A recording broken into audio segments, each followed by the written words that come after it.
Chapter 44. Connected Hearts. They didn't know where they were. If this place could even be called a where or a place. It didn't seem like it really existed.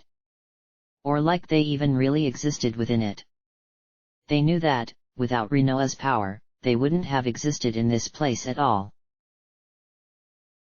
But they could feel something warping around them. Some kind of energy building. Is it over? Irvine asked, his voice echoing strangely in the nothing/not nothingness of infinite light and sound that they probably couldn't even begin to comprehend. Let's go then. Let's get back to our own time. Zell was laughing, having a lot of fun running in this place/not place. It was a different sort of experience. There was nothing for him to push against, but he knew he was moving. He also knew that he wasn't moving at all. Shut up!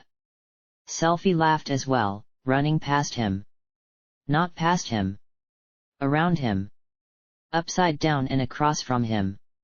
In every direction but his and with him exactly. Everybody just calm down and think of where we have to go. Careful, guys. Zell stopped for a minute to look around at them. At not them. They were in every direction he looked and also not. Don't pick the wrong time. And whatever you do, don't fall into a time warp, Quistis said smartly. I'm still hoping we all make it back in one piece. The others ran off ahead. Going back home. Rinoa was right behind them. Keeping pace. She smiled as she thought about the field of flowers. About kissing Squall for the first time. Planning a family in a stone house, even if it never came true. That place was hers too. He had made it hers. She could easily follow her friends there. That time. She beamed to herself. That place. Who I want to be with. I'll be here. I promise. I wanna go there. Where Squall and I promised. She threw out her hands. She looked behind her, fully expecting him to be there. Just like the others. He wasn't. Rinoa turned around. Squall.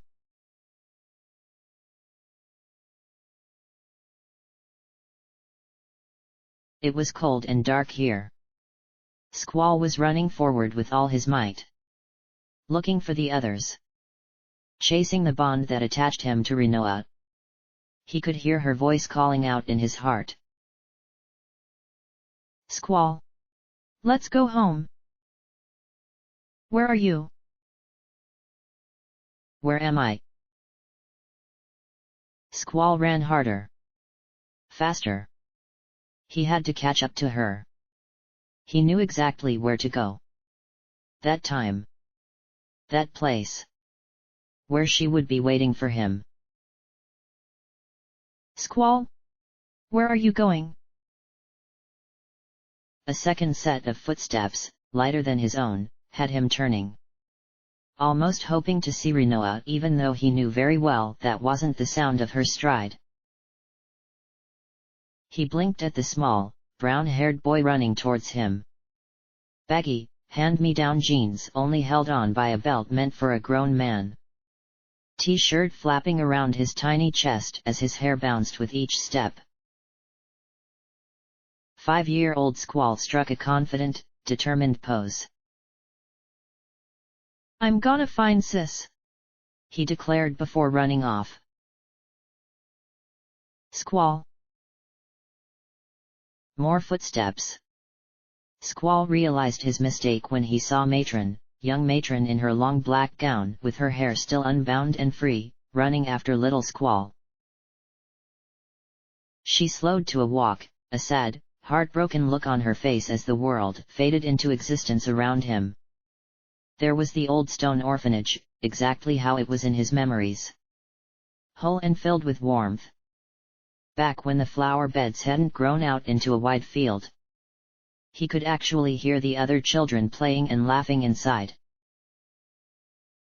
Matron stopped in front of him, letting out a sigh of sadness. "Excuse me, have you seen a little boy run this way?" Squall had gone too far back in time. Still, he grinned a bit at Matron.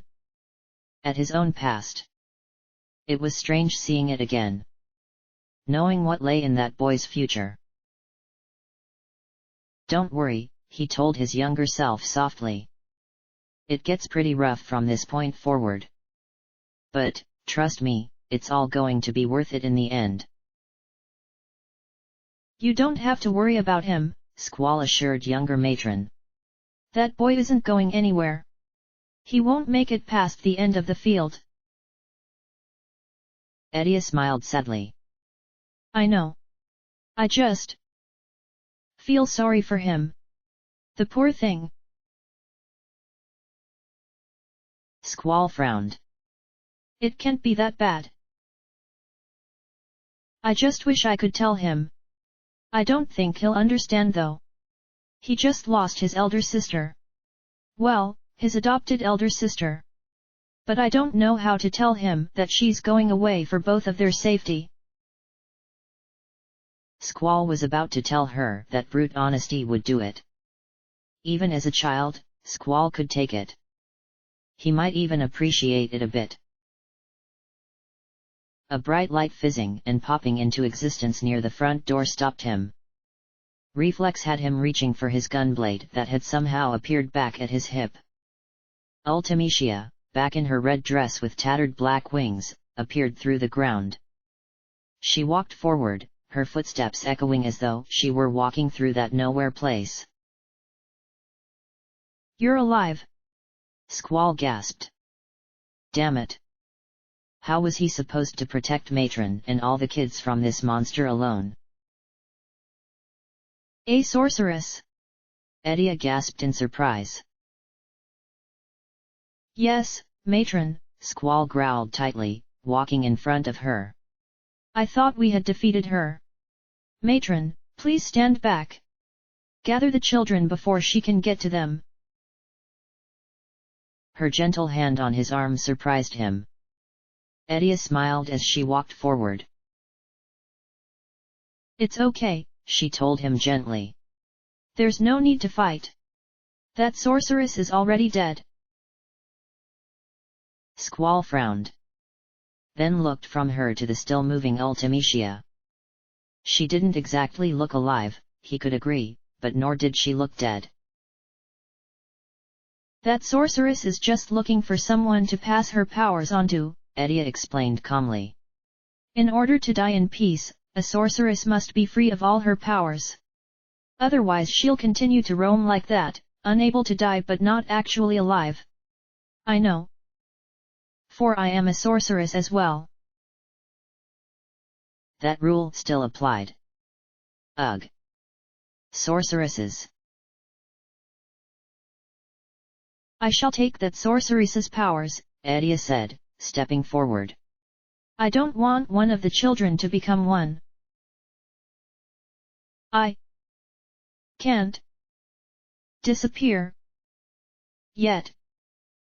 Ultimecia whispered hoarsely, as though she were in great pain.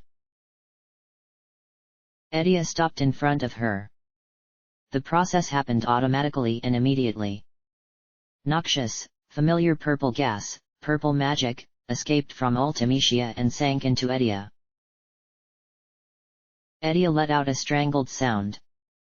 As Ultimecia's lifeless body collapsed then blew away on the breeze, Edia fell to her knees, breathing hard. "Matron!" Squall ran forward, sheathing his blade. He reached out for her, helping her to her feet. She was shaking, holding his arm tightly for support. "Are you all right?" he asked, worried. "I didn't realize." Edia shook her head. "So much power. How is that possible?" Do you need to get inside to rest, matron? She turned to him, a strange look on her face. You called me matron. Who are you? VIII, he replied immediately as she released him to stand on her own power. He didn't really know how else to describe himself. I'm just a seed, from Balam Garden. Edia looked confused. Seed? Garden? What are you talking about? Squall looked back, just as confused. Both garden and seed were your ideas, matron. Garden trains seeds. Seeds are trained to defeat the sorceress. Edia looked back to the place where Ultimecia had already disappeared. You mean? That sorceress? Of course. She tried to destroy all of existence. We had to defeat her. Who is she? She's a sorceress from the future. Squall frowned, unsure how to explain it properly. It's been a long fight. I've had to do a lot training since you started garden. But I haven't. Edia frowned. She hadn't started a garden yet. A sorceress from the future. So of course the one who fought her would have to be. Edia's eyes focused more properly on this strange man. On the weird cut of his clothes, like he was wearing a style that hadn't yet come into popularity. He had a gun blade at his waist, made of adamantine of all possible things. But that brown hair. Those stormy grey eyes. She knew those eyes. You're that boy from the future. Edia breathed. Her little boy. All grown up. He didn't even look confused at the question. He knew exactly what she was talking about. Squall grinned a bit, shrugging. Hello, matron. It's good to see you. It was wonderful to see him. To get a glimpse of the man her boy would become. But Edia hardened her jaw. Please return to your own place and time. You do not belong here. Fast footsteps on the stone path had Squall looking over to see his own childhood self running back from the end of the field. He had been too scared to go further than that. The world had always looked so big from the porch of this tiny house. I can't find Sis, little Squall sniffed, manfully trying to hold back his tears. Am I all alone? No, Edia said immediately, taking hold of his shoulders. Little Squall sniffed again and turned. Stormy grey eyes met stormy grey eyes. Little Squall frowned at the large, imposing man. He was kind of scary. Who's he? He asked, pressing back against Matron. Squall grinned wryly. He scared his childhood self. How fitting. This is your future kid, get a good look. He's nobody, Edia laughed, ruffling the boy's hair. You don't need to know or worry about it. The only Squall permitted here is you. She looked back up to the older Squall, worried for a moment. Do you know where to go back to? Do you know how? I'll probably need some help to get back into the time stream, Squall admitted. If you don't mind. Of course, she nodded, her magic already reaching out for him. Will you be all right? By yourself? Squall smiled. His body straightened as he saluted her. Edia blinked at the unfamiliar movement. He smiled and turned to leave. The world faded away and Squall was back in the darkness once again. I'll be all right, matron. Because I'm not alone. The certainty filled him as he ran from his past. I'm not alone. If I call out, they will answer. Where is everyone? Squall frowned as he continued running forward. Rinoa! Where are you? Nothing. The silence was deafening all around him. Rinoa! Zell! Irvine! Quistis! Selfie! Squall was breathing hard as he stopped. He looked around into the nothingness. He had to get back home. He needed the others. Am I alone? Rinoa? Where was she? Why couldn't he feel her in their bond? Why? I want to hear your voice. Which way do I go? Squall turned, continuing to run. He didn't know how long he did so. In this place, time meant absolutely nothing. It could have been a few seconds. It could have been 100 years. This place wasn't a place and time didn't exist. Slowly, the gnawing realization dawned on him. I can't make it back. I'm alone. Rinoa? He called out for her desperately. She didn't answer. Am I all alone again? Where am I? As that horrible, lonely certainty settled over his heart, something like a reality formed around him. At least, not the black nothingness any longer. Squall turned, looking around at the dry, cracked ground and the grey, swirling sky. It wasn't really clouds. Nor was it really a sky per se. The broken, dead ground extended out around him for as far as he could see. Squall turned again, but there really was nothing. A dusty breeze. The swirling night sky. And the desiccated land stretching into the horizon. All right then. He took a fortifying breath. With nothing else to do, Squall started walking. The sound of his boots, the jingling of his belts, echoed strangely around him as the whistling of the breeze teased his ears.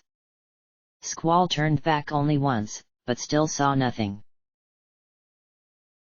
The land wasn't flat. It rolled slightly with hills and shallow valleys. There were no stars or anything to navigate by. Squall was just left hoping that he was moving in a straight line. This had to end somewhere. He could only keep walking until he reached somewhere. And he did. He walked. And walked. And kept walking. It wasn't hard.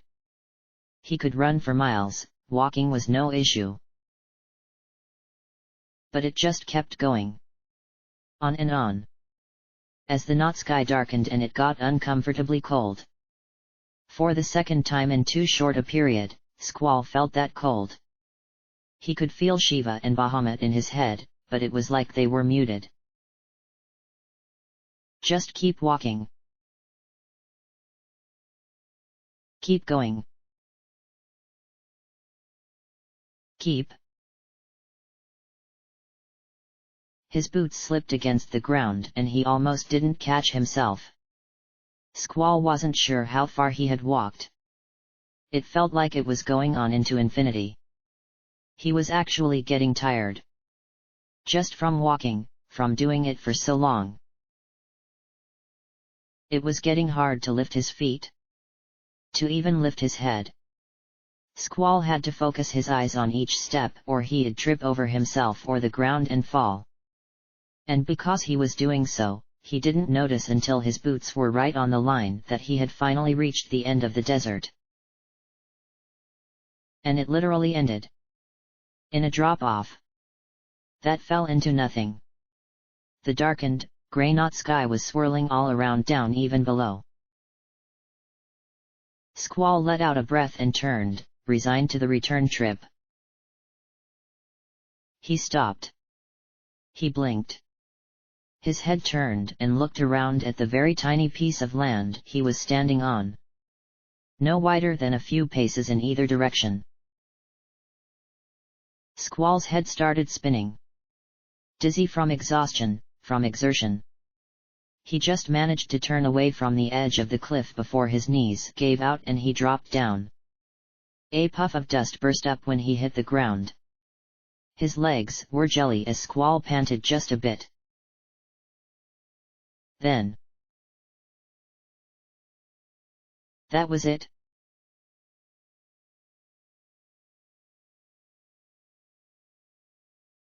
Rinoa was panting, running desperately through the flower fields. Just like she had been doing all day. Ever since she had woken up in the flowers next to Edia's house. Alone. The others were there, of course, but not the one she really wanted to be with. Squall wasn't here. The others were waiting for him. Rinoa couldn't. So she had started looking. Started running. Flower petals burst around her with each step. She had paused only once, earlier in the day. When the sun had still been up before all these clouds had moved in bringing thunder and the scent of rain with them. Back then, when she had stopped, Rinoa had taken a flower petal in hand. And when she opened her palm again, a golden white feather had been resting in its place. Find him, she had whispered to it desperately. Her magic didn't need set spells. She was a sorceress. The normal rules of magic didn't apply. The feather had been picked up by the wind and had started tumbling away. And Rinoa had been running since. Following it, almost hoping that Squall had just landed further away than the others had. Even as she knew he hadn't. Finally, panting, she couldn't run any longer. She had to stop to take a break. The thunder continued rumbling in the clouds. Rinoa reached up and touched her necklace gently. Squall. Where are you?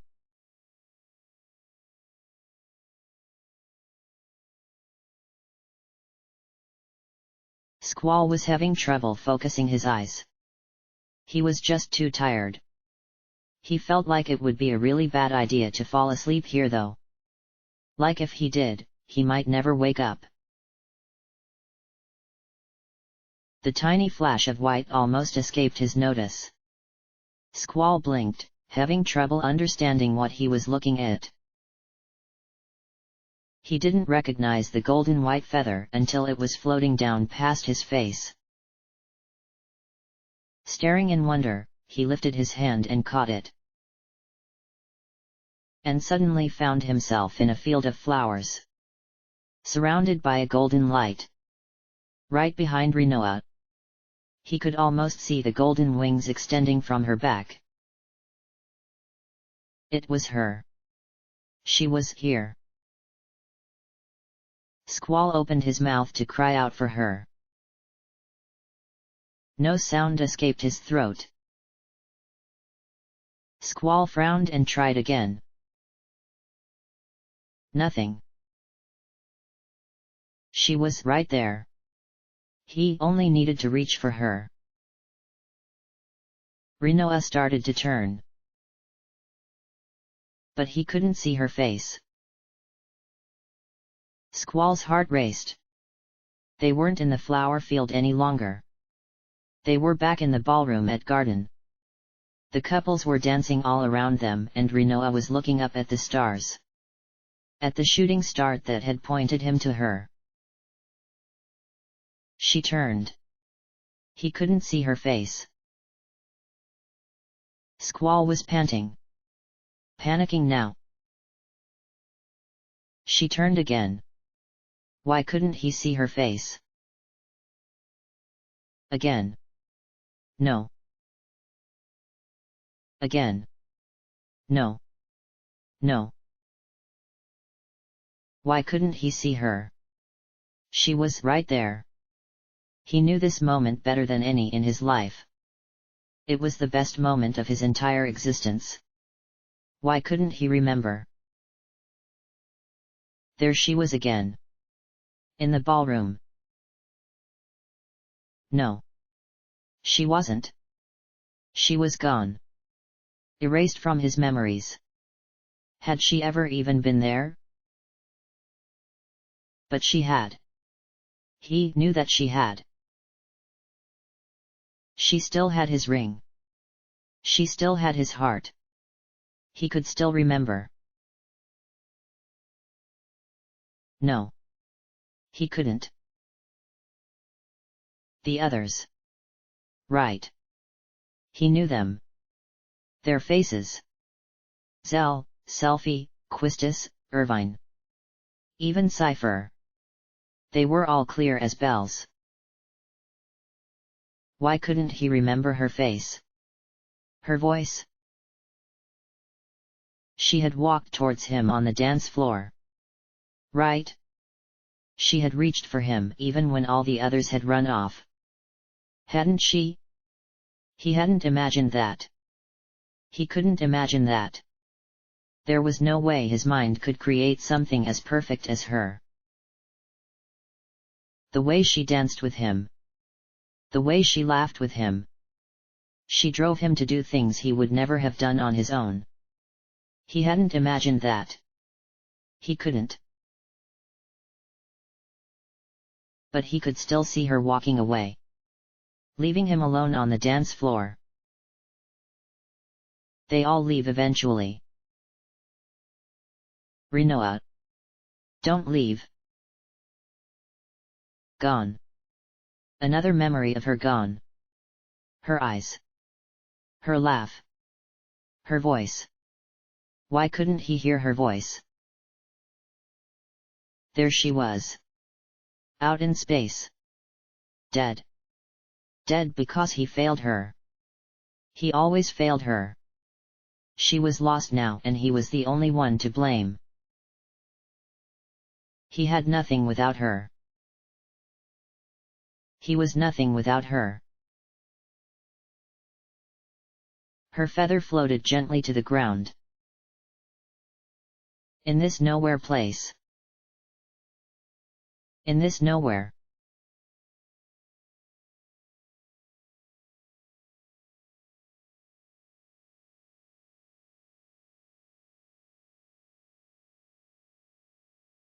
It was a lonely, dark sort of place. Nothing around in any direction. Rinoa would never understand how Squall ended up here. Her boots scuffed against the dry, dusty ground. Her ring, his ring, bounced against her chest as she walked determinedly forward. She wasn't afraid of this place. She knew that it wasn't real. A small sound that wasn't quite relief escaped her throat when she finally, at long last, came upon Squall again. Laid out on the cold ground. Still as death. He wasn't even breathing. Lowering herself slowly down, Rinoa frowned as she reached for him. Her hands were steady as she lifted his head, holding it in her arms. Her hand moved up and gently brushed aside one of his soft brown locks from his face. He didn't stir. Squall. She called gently. Hopefully. With her words. With her heart. He didn't move. He didn't breathe. No. No. Squall. She grabbed his face. He didn't move. He didn't breathe. Was he? Was she too late? No. Squall. A sob tore through her throat. She cried out as she threw herself over him. The burst of light, the burst of life was reflexive. Her magic acted on her emotions far more than her will. Rinoa lifted her head as light expanded all around them. The dry, dead land was gone. The storm clouds that had gathered over their field were being pushed away, sunlight bursting forth. Rinoa watched in amazement at her own power as the lively breeze brushed at her hair. It was warm. Full of life. In the distance, Rinoa could see Edia's orphanage. The others would be waiting there for them. She did it. She had pulled him out. But he... Rinoa looked down quickly, her heart thumping in her chest. Squall's eyes were opening back on reality. And he see her face again. She was smiling at him once more.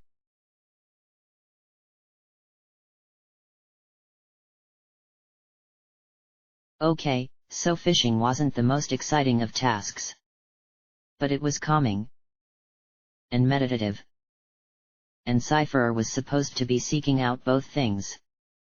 So double points. Calming. Very calming. Very. Cypher's teeth ground together as he stared at his bobbin. Completely still. Even the gentle lulling of the water was barely rocking it, much less an interested fish. Don't lose your temper. Don't lose your temper. A cry of victory had him turning. Cypher looked over to see Rajan celebrating his catch. The bright orange balam fish on the end of his life was still wiggling. Rajan turned to Fujin, dancing a little at his haul. He was laughing loudly, proudly showing the silver-haired girl without a care. Cypher lost it. Letting out a roar of anger and annoyance, Cypher slammed his fishing pole to the ground. Screw this stupid sport anyway. Who the hell wanted to sit and stare at water all damn day like some sort of chump? Fujin looked over to him calmly. She tilted her head. All right, Cypher? She asked in that special way of hers. Screw this shit! Cypher yelled, kicking over the tackle box. Fujin blinked calmly. Then abruptly turned. Rajan's victory dance had put his back to her, so he didn't even see Fujin's boot coming for him. She kicked without mercy or care and watched with calm eyes as Rajan tumbled and flailed over the side of the dock. Cypher couldn't help it, he bust out laughing. Raging broke the surface, spitting out water. What was that for, you know? He yelled unhappily. The fish got away, you know. Annoying, Fujin said simply. Beside her, Cypher was still laughing. Fujin and Rajan both turned towards him and smiled at his laughter. It was good to hear it again. It was good just to have him back again. It didn't matter that all three of them had their weapons confiscated and were considered under house arrest, such as it was, in Balam for the next few years. Nothing else mattered but the fact that Cypher was himself again. Fujin and Rajan would have given up so much more. The whirring of machinery and rushing of the wind had all three of them turning. Rajan paused in the middle of pulling himself up onto the dock. All three of them watched as Balam Garden passed overhead, the wind from its rings sweeping at their hair. Cypher turned and watched the garden settle into the ocean, continuing forward on its journey. Leaving him behind. And he smiled just a bit, nodding his head towards them. Because, honestly, he didn't feel at all bitter about it.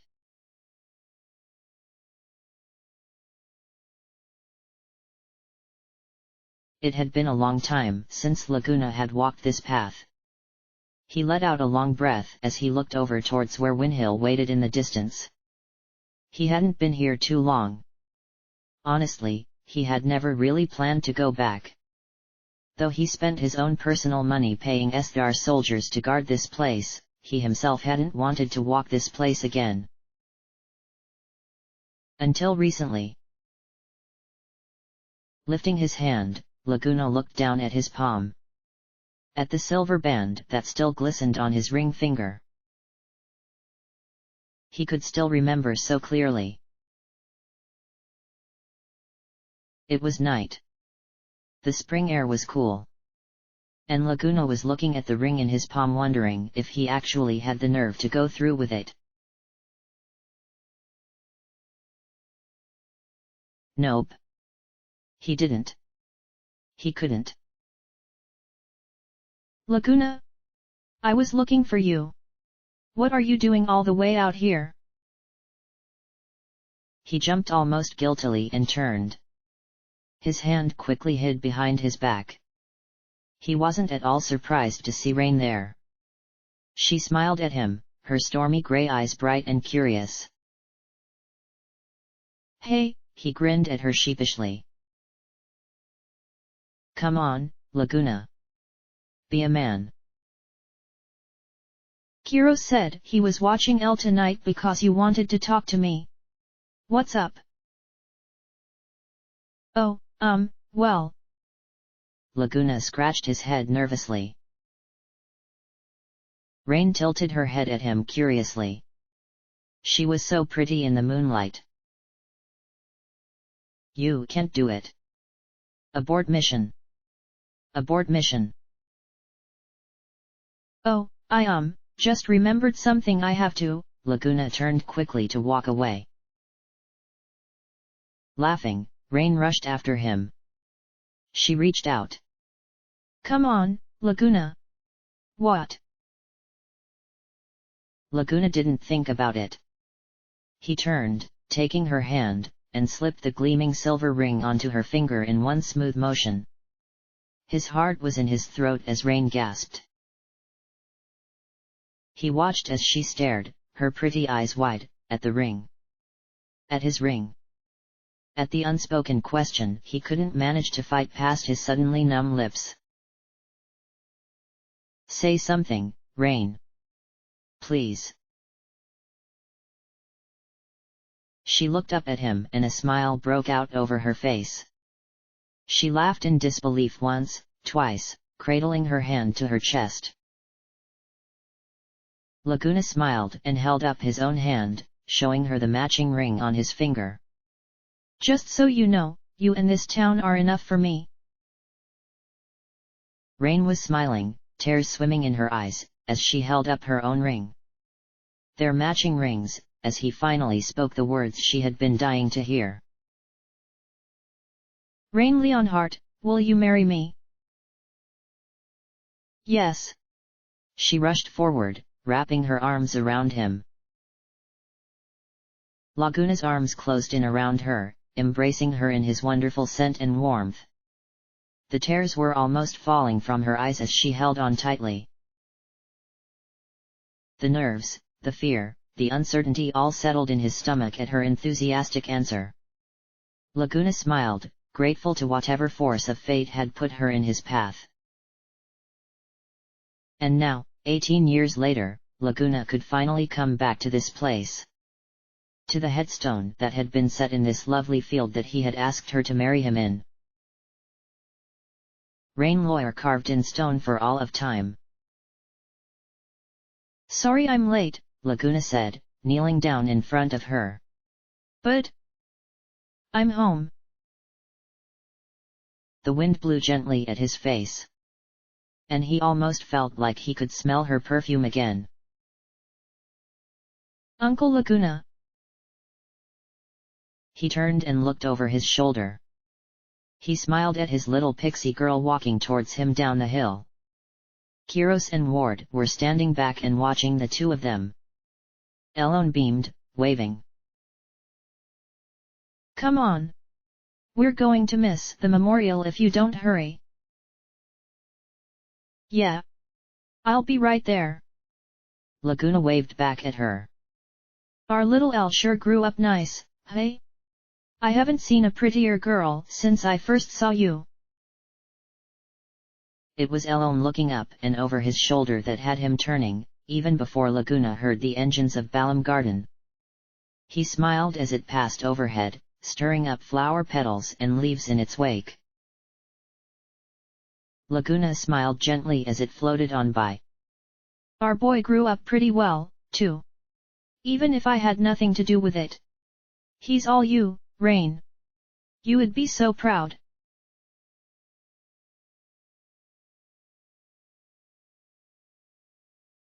Like, I'm 74% sure this is how you turn it on, Selfie said, fiddling with the camera. Wait. Wait, okay. Yes. She laughed as the little red recording light came on. Quickly, before he stopped, Selfie turned the camera over to Irvine and Quistis. Or more specifically how badly Irvine was dancing with Quistis, who was just smiling at him awkwardly, drink in hand.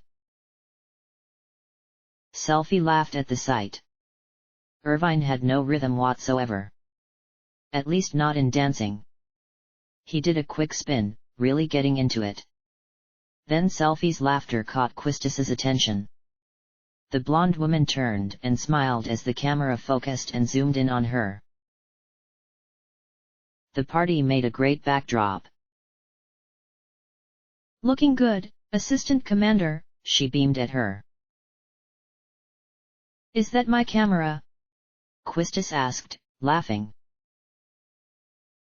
Yeah. I stole it from your room. Quistis rolled her eyes with a smile. I'm pretty sure the battery is almost dead on that thing. Selfie shrugged. As long as I have Irvine dancing for posterity, that's all that matters. Say why. Irvine grinned, pushing his head into the shot. He beamed, totally unconcerned with his bad dancing being filmed. Smile big for the camera. Selfie beamed brightly. Laughing, Irvine scooped Quistis into his arm. He pulled her in close, playing it up for the camera. Ladies and gentlemen, what an event you're witnessing. This here is the party of a lifetime. Not only are we celebrating Quistis's promotion to Assistant Commander, say hi Quisti. Get off me, you oaf. Quistis laughed, trying to push him away. But we're also celebrating my passing of the SEED exam. Irvine continued delightedly. You're looking at the best SEED sharpshooter in all of Balam. Ladies. And, if that weren't enough, we're also celebrating our saving the world. Not a big deal at all. Really more of a post note. With a laugh, Quistis finally pushed him away. Irvine fell back dramatically. He put his hands to his hips, giving the camera a "what's with that" kind of look. Selfie laughed and turned to follow Quistis. Their new assistant commander walked over to where Headmaster Sid was looking out over his students and children. Everyone still called him Headmaster Sid, though he wasn't commander over the entire force any longer. He had been happy to come back to work, but he wasn't commanding SEEDs any longer. He was now in charge of the primary school students and seeing them into either the SEED program or transferring them into other lines of work. It was the simple kind of life he had always wanted. He turned and smiled at Quistis as she came in closer. There's the new assistant commander, he said, toasting her gently. Evening, sir. Quistis nodded her head. Are you enjoying yourself? Of course. A marvelous party. You all deserve it. It was our pleasure, Quistis assured him. Sid laughed and his eyes moved past Quistis. He spotted Selfie recording and he beamed. He toasted her as well. Quistis turned and smiled at her as well. Selfie waved at the pair of them. Looking good, she told them both. Sid. The headmaster and Quistis both paused at the gentle voice. They turned at the same time with Selfie. The camera focused in first on black shoes, then up the long black skirt. Edia looked like their matron. Clothed all in black, hair falling freely down her back. She smiled at them just a bit nervously before stepping forward. Sid was already reaching out for his wife as she came in closer. My dear, he greeted happily, love shining bright in his eyes. Matron, Quistis nodded a bit formally. Congratulations on your promotion, Edia beamed at her. No one better for the job, Sid agreed, still smiling at his wife. Honestly, after so long of being apart, it was the most wonderful thing in the world to have her there beside him again. Matron, Irvine came in closer, pulling off his hat. It's great to see you again. Great to see her, how he had always remembered her again. Thank you, Irvine, Edia smiled. Congratulations on making seed. I knew you could. Ah, it was nothing. Just had to save all of existence. You know, as you do. The others laughed as Irvine turned back. He smiled at Selfie and walked towards her. She smiled up at him over the camera. Trade ya, he grinned, placing his hat on her head. Selfie laughed as he took the camera. His hat was just a bit big, but it was his. She rather liked wearing his clothes. Irvine turned the camera on her as Selfie bounced over next to Quistis. Sid and Edia had walked off to talk to more of their children, a lot of them had ended up in Balam. Selfie turned then laughed, twisting her hands. You're holding it sideways. Turn it, yeah. Like that. Selfie waved, a big smile on her face, as she held Quistis's arm. Quistis, for her part, looked calm and casual on camera. She looked actually made for film. Pretty ladies. Everywhere. Irvine's eyes had moved and, as they did, so did the camera. Focusing in on 3 student girls standing off to the side. They were giggling and talking, looking at him. Irvine waved. Hey, girls. Hey, Irvine. They sang back at him. Irvine. Selfie jumped into the shot, making him jump. What are you doing? Nothing, he lied immediately. Grumbling, Selfie started walking away. Irvine followed, keeping the camera on her. Zell. The 3 of them turned at the soft voice.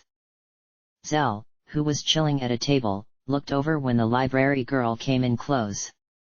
In her hands a platter just full of hot dogs. She looked nervous.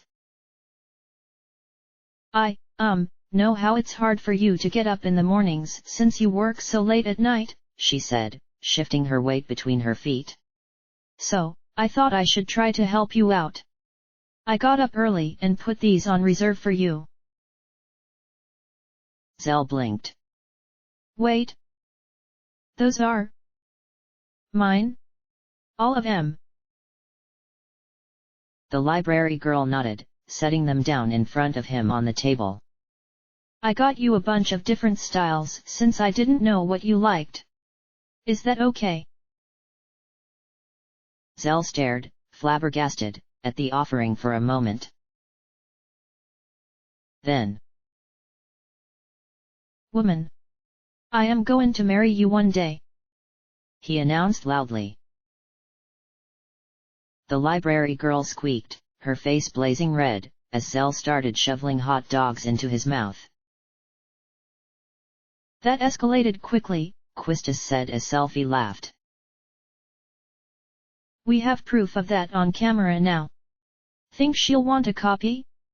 Just in case he tries to back out later. Irvine asked with a grin. Ah, leave him alone. It's cute. Selfie smiled. The library girl sat down at the table as well, watching Zell with a dreamy smile as he stuffed his already full cheeks with even more food. He looked like a pig in slop and had never appeared happier in all the time they had known him. Laughing, the three of them started towards his table. Zell looked up, at the camera and at his friends, and greedily pulled his plate in closer. As though he wanted to make sure that absolutely no one got to have any of his hot dogs. Then he tried to swallow. And a strange look came over his face. Irvine frowned over the camera. Zell? You all right? Zell grabbed for his water glass. It was empty. His chest heaved as he struggled to breathe. He dropped the hot dog in his hand back onto his plate. Oh, she! Selfie rushed in, Quistis just behind her. The library girl, crying out in worry, jumped to her feet as all three girls tried to beat on his back. Zell bent over the table, the girls making a fuss. Then the sound of a hacking sort of cough. And Zell was drawing in air again. They paused as he did, looking at him in worry. Zell blinked. His head whipped over, Quistis and Selfie jumped back. He stared for a moment. Then, "Don't touch my hot dogs!" He jumped out of his chair, making a move towards them. Laughing, Quistis and Selfie started running. Zell turned, spotted Irvine, then threw one of the hot dog buns at him. Irvine fell back, laughing as he escaped the onslaught of bread products. He and Selfie were both breathless and beaming when they stopped a small distance away. The camera was still running, covering in breadcrumbs though the lens may be. Selfie stood up and smiled as Angelo padded past them. She turned and beamed. "Irvine, look!" She pointed over quickly. He turned the camera. Rinoa was on the balcony outside, talking to someone. But there was a column blocking Irvine's line of sight. He tried zooming in, walking around. Rinoa turned just as the dead battery sign started flashing. She held up her finger, smiling at someone that Irvine couldn't see. And the camera died.